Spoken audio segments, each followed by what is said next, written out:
Chapter 35. Let the Piper Come. "And so," said Miss Cornelia, "the double wedding is to be some time about the middle of this month."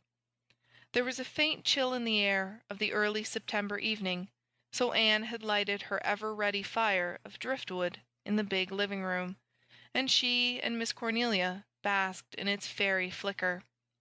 "It is so delightful, especially in regard to Mr. Meredith and Rosemary," said Anne. "I'm as happy in the thought of it as I was when I was getting married myself.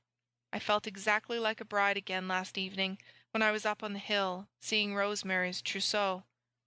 "They tell me her things are fine enough for a princess," said Susan from a shadowy corner where she was cuddling her brown boy. "I have been invited up to see them also, and I intend to go some evening. I understand that Rosemary is to wear white silk and a veil, but Ellen is to be married in navy blue. I have no doubt, Mrs. Dr. dear, that that is very sensible of her, but for my own part, I have always felt that if I were ever married, I would prefer the white and the veil, as being more bride-like." A vision of Susan in white and a veil presented itself before Anne's inner vision, and was almost too much for her. "As for Mr. Meredith," said Miss Cornelia, "even his engagement has made a different man of him. He isn't half so dreamy and absent-minded, believe me. I was so relieved when I heard that he had decided to close the manse, and let the children visit round while he was away on his honeymoon.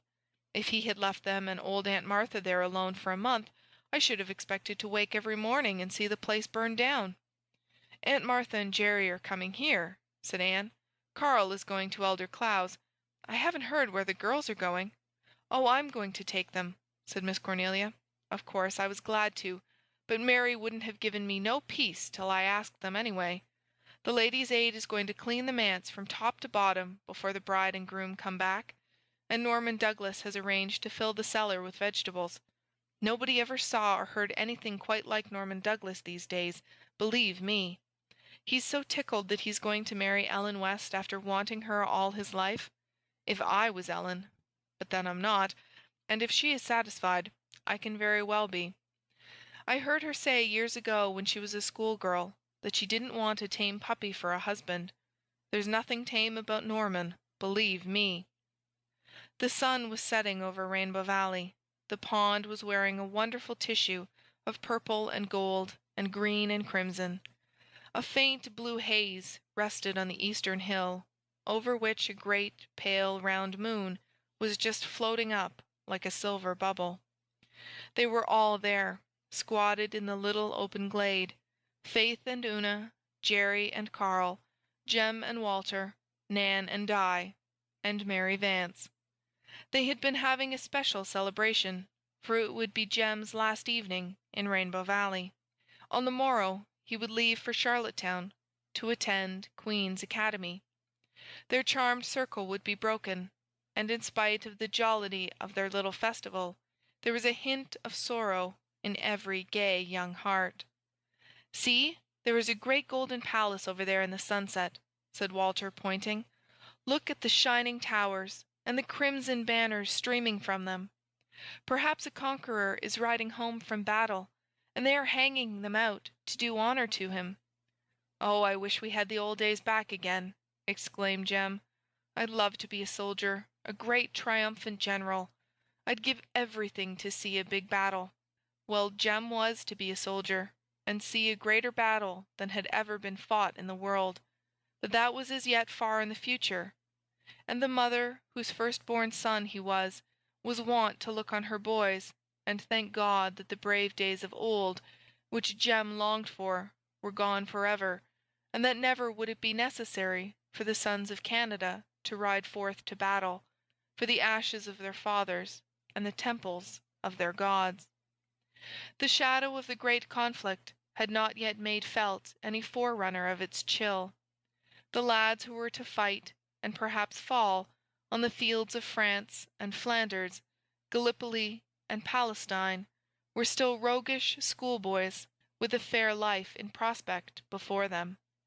The girls whose hearts were to be wrung were yet fair little maidens, astar with hopes and dreams.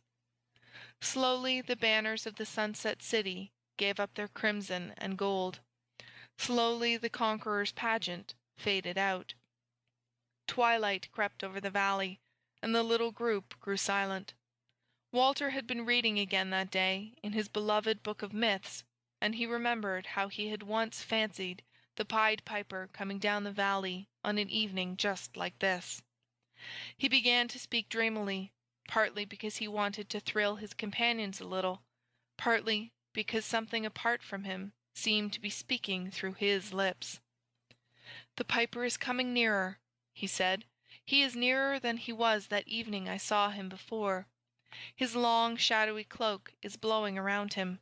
He pipes, and we must follow.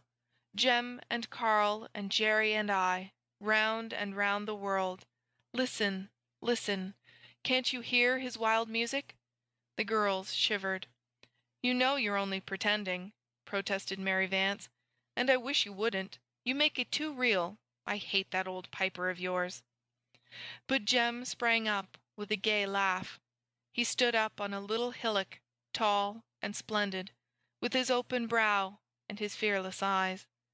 There were thousands like him all over the land of the maple. "Let the piper come, and welcome," he cried, waving his hand. "I'll follow him gladly, round and round the world."